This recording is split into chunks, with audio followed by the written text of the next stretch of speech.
Do you fancy an outing? Shall we go to the Easter Flower Festival at Beckett Church in Capel? Now, if you love all things flower festivals, flower arranging, a little bit of charity shop shopping and crafting, you're in the right place. And I would love it if you would subscribe to my channel. All you need to do is to find the red button marked subscribe and tap it. And that means next time you open the YouTube app on your phone, your tablet or your laptop, one of my videos will be waiting for you. Capel Church is named for St Thomas à Becket, who was the Archbishop of Canterbury and was assassinated at Canterbury Cathedral in 1170. This small Norman church is located 10 miles south of the Pilgrim's Way, and the tower was partly rebuilt after a fire in 1639. The church is known for its medieval wall paintings, which were discovered in 1860 and uncovered in 1927. This particular church is managed by the church's Conservation Trust. No services are held here, although it is open between 10 a.m. and 4 p.m. And if you're planning a day out in Kent to visit this church, don't forget to make sure you put the postcode for Capel Tunbridge into your sat-nav and not Capel Folkestone. We nearly headed off in the wrong direction. It was such a treat to visit a flower festival so early in the year. Usually they're held from about May onwards until the end of September, so it was an absolute delight to see so many spring flowers in one place. Just look at this little arrangement arranged in a ceramic eggshell, the classic blues and yellows of the season with the great hyacinths and narcissi. More traditional arrangement here, perhaps mainly of Florist sport flowers in shades of pink, advertising the local garden event. I thought this exhibit was particularly eye-catching. Notice how the arranger has created visual interest by raising the arrangements at different heights. The whole exhibit has been staged on a wooden board which has been balanced across to the pews to give quite a wide flat area, and then I'm imagining that probably a set of books have been used to raise up or create the difference in height, and those books have been covered up with a spring themed tablecloth. And in the centre, this little cake plate with individual little buckets. These would make fabulous wedding favours if you've got a wedding to think about later in the summer. And absolutely tiny teacups too. So it looks to me as if this arranger was probably an Emma Bridgewater or a Cath Kidston fan. Do you recognise the patterns here with the heart-shaped motifs? And then the little yellow daisies alongside. I just love the way the arranger here has incorporated little eggs, some of them nestled in amongst the flowers, and here the pink and blue hanging down from the stems of pussy willow. So the colours are kept quite limited in the pinks and the whites and the reds, picking up on the detailing of the festive tablecloth. And look to the side there, a little ribbon tied around that vase. So there's lots of ideas that you could incorporate in your flower arranging at home, even if you weren't planning to stage something at a local church flower festival. And check out this next arrangement. It looks as if this particular arranger must have a very well stocked garden. I think the purple there, is that the perpetual wallflower? And some beautiful little narcissi with the yellow centres. There's tulips. The blossom there is Viburnum tinus. A clump of yellow that looks like yellow berries. The blossom coming out. That's a variety of Mahonia. There's just so much to feast your eyes on. Just take a look at that.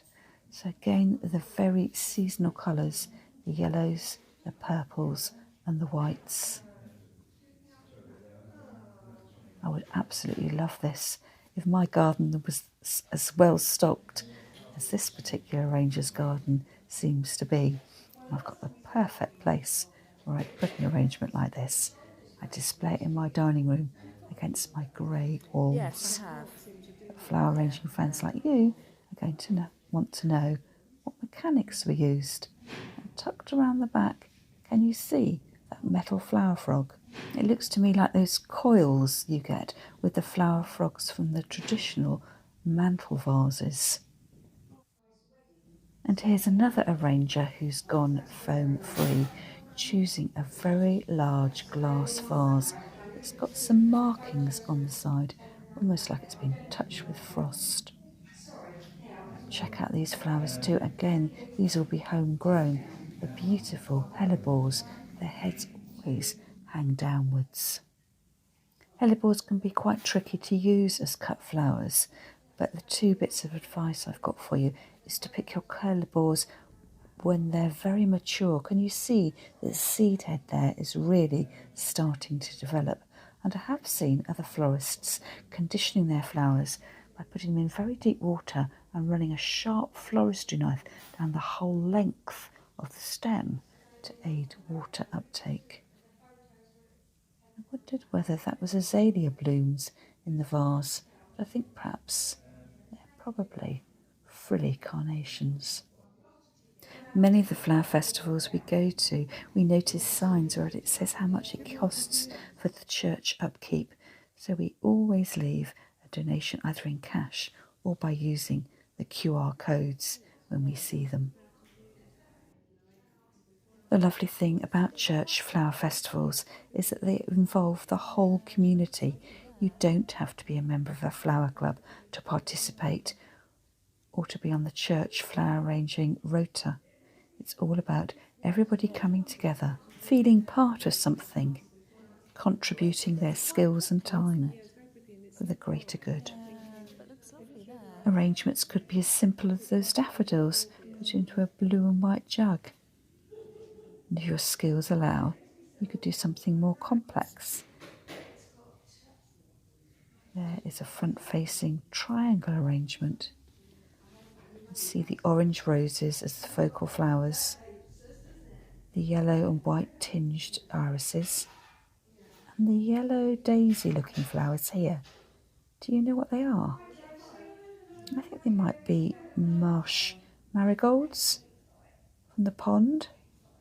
Let me know in the comments whether you know what they're actually called. My eye was drawn to the use of the silver birch bark in this arrangement. I'm not sure what the container is underneath, but isn't that clever? Because of course the silver birch bark does peel off, so I don't know whether the arranger peeled it off or picked it up off the ground once the tree has shed its skin a little bit.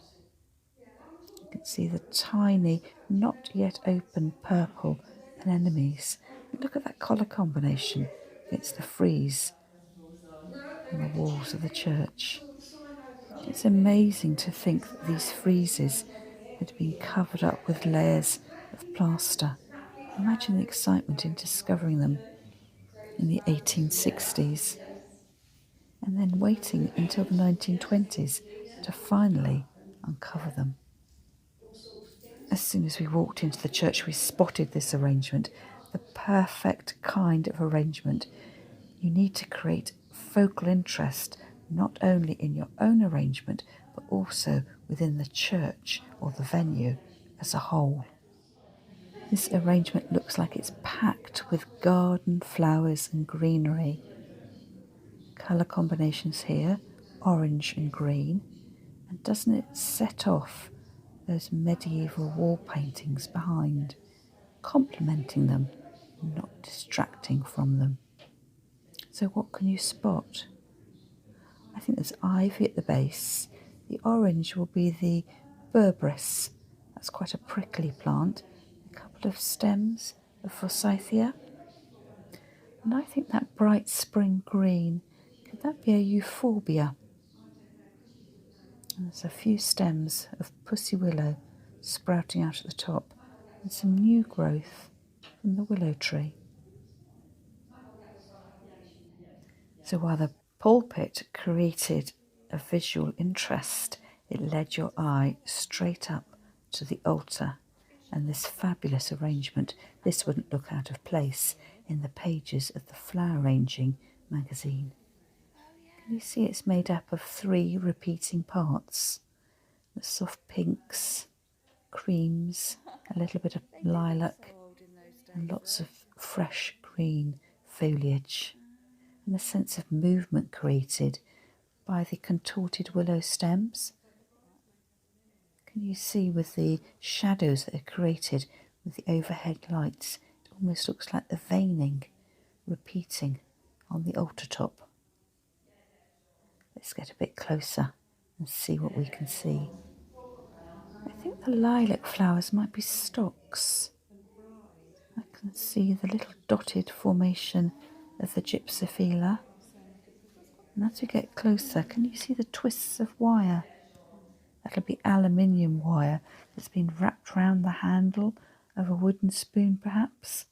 Very reminiscent of the coils in the foam-free arrangement that I showed you earlier. Now this arrangement here has almost got autumnal tones to it, with the choice of the orange roses and the narcissi with the orange trumpet. Can you see the alstroemeria there? All very carefully selected, so the whole arrangement appears harmonious. Now this was one of my favourite looks. I think there were 2 or possibly 3 windowsills in the church, just set up with an eclectic mix of coloured glass vases, candlesticks and mismatched candles. In fact, it's inspired me so much that I've been on the lookout for similar vases. Don't forget to let me know in the comments which arrangements have sparked a thought inside your mind and how you might incorporate some of the ideas in arranging in your own home, or perhaps if you're thinking of hosting a flower festival. Now the only tiny downside to this flower festival was they weren't serving any refreshments, but just check out this gingham tablecloth and these beautifully simple arrangements. Some of them arranged in mugs, teacups and saucers, and have a really close look and see where the flower arranger has themed the flowers to the teacup that they've used. There's the forget-me-nots here. And just a glimpse of the primroses with its matching teacup and saucer. I just love this attention to detail. And here's the second windowsill with the mismatching jars and containers. Such a clever and such a simple idea. And then this charming little arrangement here. I think it's advertising a dog walking company, perhaps. Little dog treats included. And behind, the rainbow. And of course, these are the rainbow brownie guides. You can just imagine how much time the children put in to creating their flower-themed rainbow, with a pot of blue flowers at one side and then the pot of gold and the colourful flowers at the other. The light is always so special inside a church. I love the way the sunshine is illuminating this vase here, daffodils and tulips. And then we look up above at the last windowsill, and someone very creative has managed to make a hair out of willow branches. Isn't that just the most perfect spring scene? Beautiful hair crafted out of willow stems, with the sunlight catching the golden daffodils.